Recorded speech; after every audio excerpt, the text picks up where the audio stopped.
मटर की कचौड़ियाँ।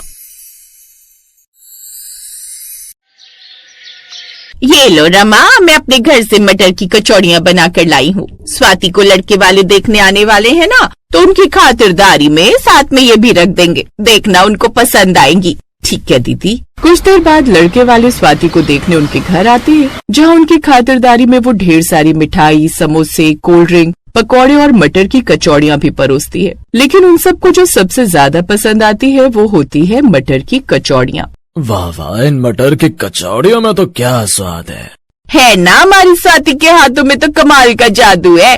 वो बड़ा ही अच्छा खाना बनाती है। ये सब उसी ने तो बनाया है।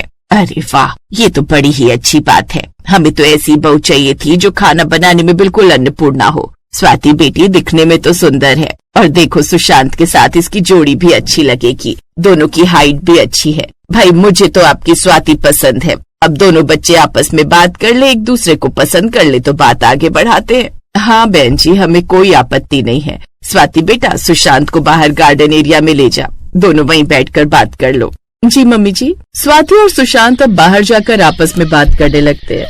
स्वाति जी, मैं आपको पहले ही बता दूं, हमारा परिवार पंजाबी परिवार है और सबको खाने पीने का बड़ा शौक है। और मैं अपनी बात करूं तो कहीं ना कहीं मुझे भी ऐसी ही बीवी चाहिए थी जैसे खाने पीने का बड़ा शौक हो। और आपके हाथ का बना खाना खाकर मुझे लगता है कि कोई बेवकूफ ही होगा जो इतनी सुंदर और काबिल लड़की को ना करेगा। ये सुनकर स्वाति मुस्कुरा दी, क्योंकि उसे भी कहीं न कहीं सुशांत पसंद आ गया था। बस फिर क्या था, दोनों ने शादी के लिए हाँ कर दी और दोनों का रिश्ता पक्का हो गया। और कुछ दिन बाद स्वाति शादी कर अपने ससुराल आ जाती है। शादी के अगले दिन, आज मैं अपने ससुराल वालों को अपने हाथ से खाना खिलाऊंगी, फिर देखना सब कैसे मेरी तारीफ करेंगे। इसके बाद स्वाति किचन में जाती है, जहाँ उसकी सास पहले से ही मौजूद होती है। ले बहू, आज तेरी पहली रसोई है तो ऐसा कर, खाने में ना सबके लिए तू वो मटर की कचौड़ियाँ ही बना दे जो तूने उस दिन बनाई थी, जिस दिन हम तुम्हें देखने आए थे।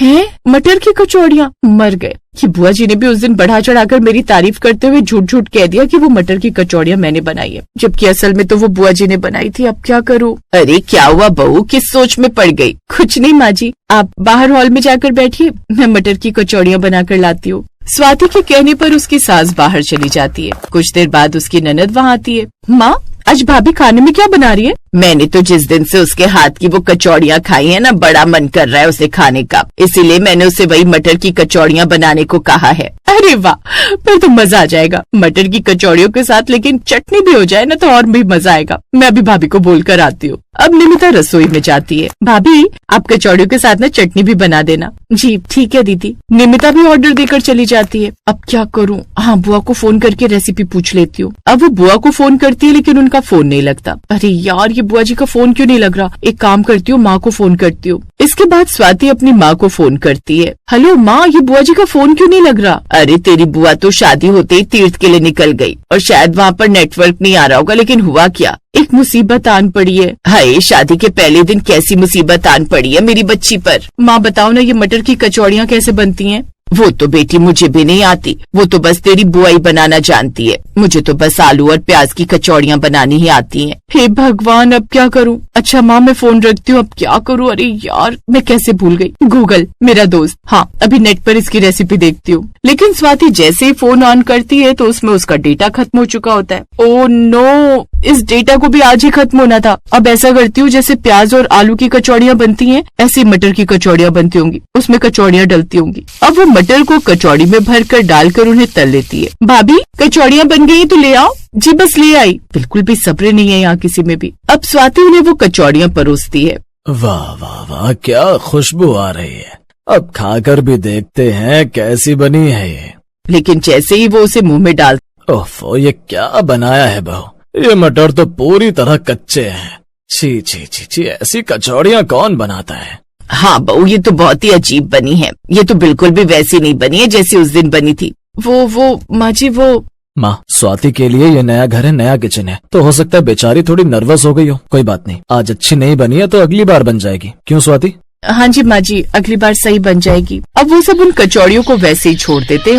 हे भगवान, आज तो सबने कुछ नहीं कहा, लेकिन जब अगली बार ऐसी कचौड़ियाँ फिर बनेंगी तब क्या होगा? ये लोग तो मुझे खूब बातें सुनाएंगे। यही सोचकर स्वाति घबरा रही थी। वो अपनी बुआ को फोन करती है, लेकिन वो अभी तक तीर्थ पर थी, इसलिए उनका फोन नहीं लग रहा था। फिर अगले दिन वो सबके लिए पनीर की सब्जी और दही भल्ले बनाती है, जो सबको बड़े पसंद आते हैं। वाह बहू, आज तो तूने खाना बड़ा अच्छा बनाया है, मजा आ गया। चलो शुक्र है, आज मेरा बनाया हुआ खाना सबको पसंद तो आया। 2 दिन बाद संडे था और आज फिर से सबका मटर की कचौड़ियाँ खाने का मन हुआ। बहू, आज तुम फिर से मटर की कचौड़ियाँ बना दो, लेकिन हाँ, इस बार उस दिन की तरह मत बनाना, बल्कि वैसी बनाना जैसी हम तुम्हें देखने आए थे तब तुमने बनाई थी। जी ठीक है माँ जी। अब स्वाति किचन में जाती है और कचौड़ियाँ बनाने की एक्टिंग करने लगती है, लेकिन असल में वो पप्पू हलवाई को फोन करती है, जिसे फोन करके वो 10-12 कचौड़ियाँ ऑर्डर कर देती है और कुछ देर बाद पीछे की खिड़की से अपना ऑर्डर पकड़ लेती है। आज की ये मटर की कचौड़ियाँ देखना सबको खूब पसंद आएंगी। फिर वो टेबल पर सबको वो कचौड़ियाँ परोसती है, जिन्हें खाते ही वो सब खुश हो जाते हैं। वाह वाह भाभी, आज की कचौड़ियाँ तो अच्छी बनी है।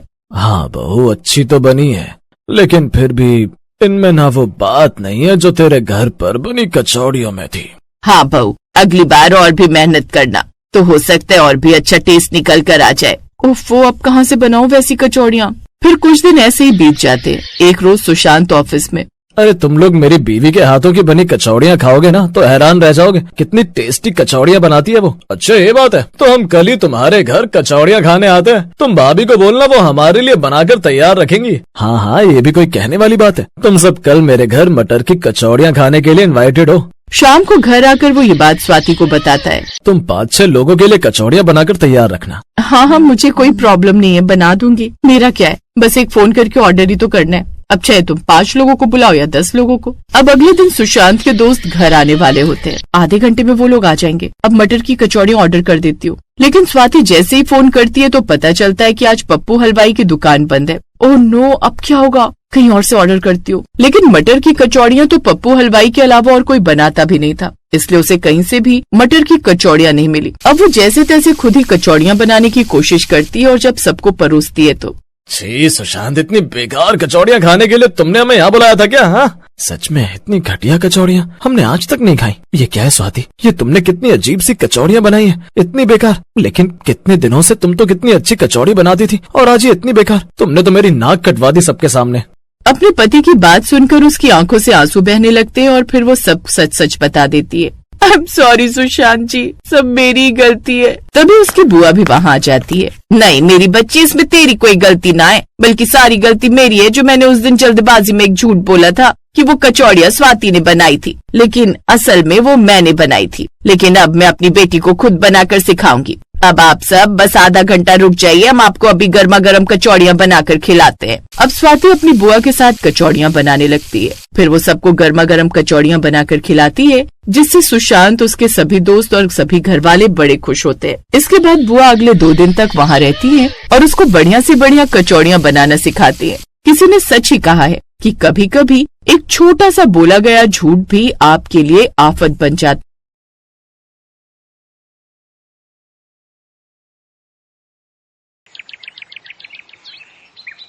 आज नेहा को देखने के लिए लड़के वाले आए हुए थे। नेहा किचन में खाना बना रही थी। ये रहे 200 ग्राम मशरूम, 1 कप हरी मटर, 2 प्याज बारीक कटे हुए, 2 टमाटर बारीक कटे हुए, 2 हरी मिर्च बारीक कटी हुई, 1 चम्मच अदरक लहसुन का पेस्ट, आधा चम्मच हल्दी पाउडर, 1 चम्मच धनिया पाउडर, आधा चम्मच लाल मिर्च पाउडर, आधा चम्मच गरम मसाला, आधा चम्मच जीरा, 2 टेबलस्पून तेल, नमक स्वादानुसार और ये रहा हरा धनिया सजाने के लिए। इतने में उसकी माँ ने बाहर से आवाज लगाई, अरे नेहा, और कितना टाइम लगेगा, जल्दी से खाना ले आओ, लड़के वाले इंतजार कर रहे हैं। माँ उन लोगों से कह दो थोड़ी देर इंतजार करें, मेरे हाथों में मशीन नहीं लगी है। होने वाली देवरानी जी तो बहुत बदतमीज है, हमें ये रिश्ता करना ही नहीं है। बहू तुम सही कह रही हो, अभी से ये हाल है तो शादी के बाद क्या होगा। माफ कीजिएगा, मेरी बेटी थोड़ी बड़बोली है लेकिन दिल की बहुत अच्छी है। खैर भाई। दूसरी तरफ नेहा मटर मशरूम बनाने लगी। चलो अब कढ़ाई में तेल गर्म हो चुका है, इसमें ये डाला मैंने थोड़ा सा जीरा, इसमें थोड़े बारीक कटे हुए प्याज डाल देती हूँ। प्याज का रंग पूरा हो चुका है, अब इसमें लहसुन और अदरक का पेस्ट डाल देती हूँ। अब इसमें टमाटर और कुछ गरम मसाले डाल देती हूँ। जब तक ये पक रहा है तब तक मटर के पराठे बनाने के लिए आटा गूंथ लेती हूँ। अरे 1 मिनट, वो जड़ी बूटी डालना तो भूल ही गई। नेहा ने एक पुड़िया से कोई जड़ी बूटी निकाली और वो भी मटर मशरूम की सब्जी में डाल दी। तो इस तरह 10-15 मिनट के बाद मटर मशरूम और मटर के पराठे दोनों बनकर तैयार हो गए, जिन्हें लेकर वो बाहर आ गई। लगता है आप लोग मुझे देखने नहीं बल्कि खाना खाने आए हो, अभी तक बैठे हुए हो। सासू माँ आप क्या बेइज्जती करवाने के बाद ही चलोगी, चलो यहाँ से।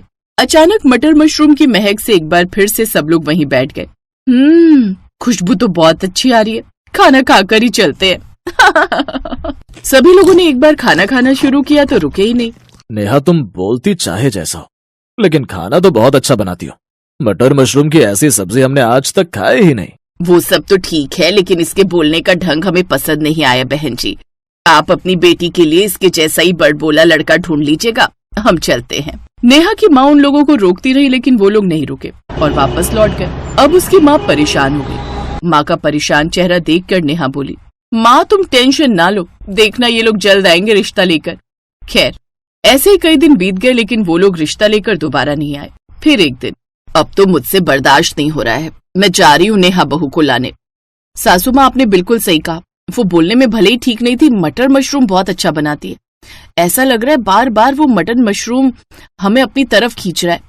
एक हफ्ते से मैं अभी मटर मशरूम बनाने की कोशिश कर रही हूँ, लेकिन उतना स्वादिष्ट बन ही नहीं रहा है। शाम को वो लोग एक बार फिर से नेहा के घर पहुंच गए और इस बार उन लोगों ने रिश्ता बिल्कुल पक्का कर दिया। बहन जी, हमने बहुत सोचा, फिर पता लगा कि मैं भी तो अपनी जवानी में नेहा बिटिया से ज्यादा बोलती थी, लेकिन इसका मतलब ये तो नहीं कि मैं दिल की बुरी हूँ। अब हम ज्यादा इंतजार नहीं कर सकते, एक हफ्ते के अंदर ही शादी कर लेते हैं। नेहा की माँ बेचारी हैरान थी कि आखिर ये सब कैसे हो गया, लेकिन दूसरी तरफ वो खुश भी थी अपनी बेटी के लिए। खैर एक हफ्ते के अंदर ही आदित्य और नेहा की बड़ी धूमधाम से शादी हो गई। जैसे ही वो अपने ससुराल पहुंची, वैसे ही, बहू आज से किचन की मालकिन तू है, जल्दी से मटर मशरूम बना दे। इसका मतलब आप लोगों को मेरे हाथ का मटर मशरूम पसंद आया था उस दिन? अरे नेहा, पसंद नहीं, बहुत पसंद आया था। हम तो बस इसी दिन का इंतजार कर रहे थे कि कब तुम जल्दी से हमारे घर आओ और मटर मशरूम बनाओ। क्यों माँ? अब ज्यादा सवाल जवाब मत करो, जल्दी से बहू को मटर मशरूम बनाने जाने दो। चलो देवरानी जी, मैं भी तुम्हारी मदद कर देती हूँ। अरे नहीं भाभी, मेरे होते हुए अब आपको किचन में जाने की कोई जरूरत नहीं है। खाना बनाने की जिम्मेदारी सिर्फ मेरी है। देखा बड़ी बहू, तुम तो अपनी देवरानी को बदतमीज कह रही थी, पर ये तो तुम्हारे बारे में ही सोचने लगी। माँ जी बिल्कुल सही कहा आपने। देवरानी जी मुझे माफ कर दीजिए, मैंने आपको धोखे से बदतमीज बोल दिया था। नेहा किचन में गई और एक बार फिर से मटर मशरूम बनाकर ले आई। सभी लोग खाने पर ऐसे टूट पड़े जैसे बरसों से खाया ही ना हो। सब लोगों ने पूरा खाना खत्म कर दिया। अरे नेहा, माफ करना, तुम्हारे लिए तो कुछ बचा ही नहीं। तुम खाना ही इतना स्वादिष्ट बनाती हो, तो हम लोग करें भी तो क्या करें। कोई बात नहीं भैया, मैं अपने लिए जल्दी से मटर मशरूम के पराठे बना लेती हूँ। उसके बाद नेहा ने अपने लिए भी खाना बनाया और खाना पीना खाकर सब सो गए। आदित्य और नेहा की आज सुहागरात थी, लेकिन आदित्य बार बार डकार ले रहा था। नेहा, सुहागरात वाली रात दूल्हे के मन में सिर्फ दुल्हन की तस्वीर रहती है, लेकिन मेरे दिल और दिमाग पर सिर्फ तुम्हारा मटर मशरूम ही छाया हुआ है। ऐसा लग रहा है जल्दी से सुबह हो, फिर से तुम जल्दी से मटर मशरूम बनाओ और मैं खाना शुरू करूँ। देखिए, हमें अपना परिवार भी तो आगे बढ़ाना है। मटर मशरूम खाने से बच्चे पैदा नहीं होते। यही बड़बोलापन तो मुझे पसंद है नेहा। सुहागरात मनाकर दोनों सो गए। अगली सुबह नेहा और आदित्य सो ही रहे थे, लेकिन उनके कमरे के बाहर सभी लोग गेट खटखटाने लगे। अरे बहू, जल्दी से दरवाजा खोलो, सुबह के 6 बज चुके हैं, जल्दी खोलो, अभी तक सो रही हो क्या? उनकी आवाज सुनकर नेहा की नींद खुल गई। उसने दरवाजा खोला तो देखा बाहर उनके जेठ जेठानी सास सब खड़े थे। अरे बहू, जल्दी से नहा धोकर किचन में जाओ और हमारे लिए मटर मशरूम बनाओ। भूख की वजह से हमारी हालत खराब है, रात भर हम सपने में मटर मशरूम ही देखते रहे हैं। सासू माँ आप लोग चलिए, मैं बस 1 घंटे के अंदर मटर मशरूम बना कर देती हूँ आप लोगों को। नेहा ने नहा धोकर फिर से मटर मशरूम बनाए और अपने ससुराल वालों को खिला दिया। दोपहर में गांव के कुछ मेहमान आए, उन्हें भी नेहा ने मटर मशरूम ही बनाकर खिलाया। उस दिन के बाद जो भी उनके घर आता था, हर कोई मटर मशरूम ही खाता था। उसके ससुराल वाले दिन में कम से कम 10 बार मटर मशरूम उससे बनवाने लगे। अब नेहा इस बात से परेशान हो गई। फिर एक रोज उसने अपनी सहेली को अकेले में छत पर जाकर फोन किया।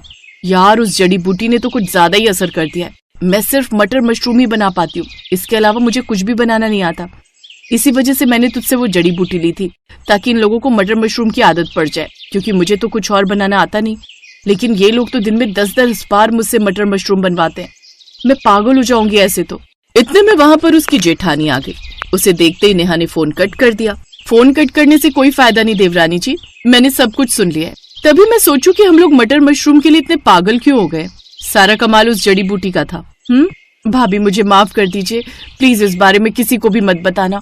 दरअसल मुझे मटर मशरूम के अलावा कुछ भी बनाना नहीं आता, इसीलिए मैंने ये सब किया। चिंता मत करो, मैं किसी को कुछ नहीं बताऊंगी, लेकिन अपनी सहेली से फोन करके कोई ऐसी जड़ी बूटी मंगा लो ताकि उसका असर हमारे ऊपर से खत्म हो जाए। क्योंकि ज्यादा मशरूम खाना हमारे पाचन तंत्र के लिए नुकसान भी कर सकता है।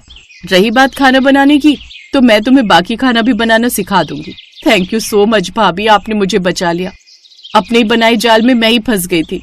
नेहा अपनी जेठानी के साथ अपनी सहेली से मिली और उससे जड़ी बूटी लेकर आई।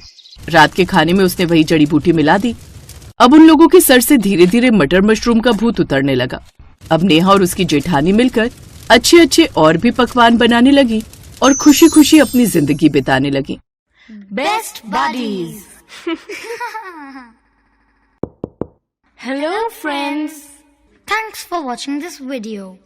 अगर आपको ये वीडियो पसंद आया है तो प्लीज लाइक, सब्सक्राइब, कमेंट्स करें इस वीडियो पर और हाँ, शेयर करना भी ना भूलें। और भी मजेदार वीडियो देखने के लिए नीचे दिए गए बेल आइकॉन को दबाएं। देखते रहिए बेस्ट बडीज।